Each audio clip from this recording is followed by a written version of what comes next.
இப்போ நீங்கள் கொடுத்த தோசை 3 வாட்டி கொடுத்துருக்கீங்க, நல்ல பலன் இருக்குது. ஆமாங்க.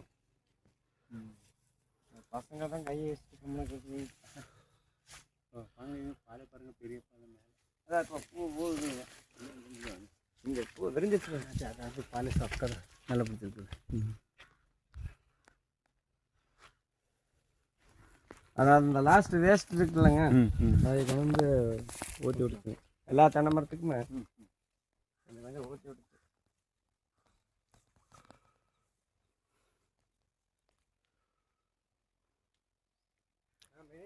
கைத்துல தான்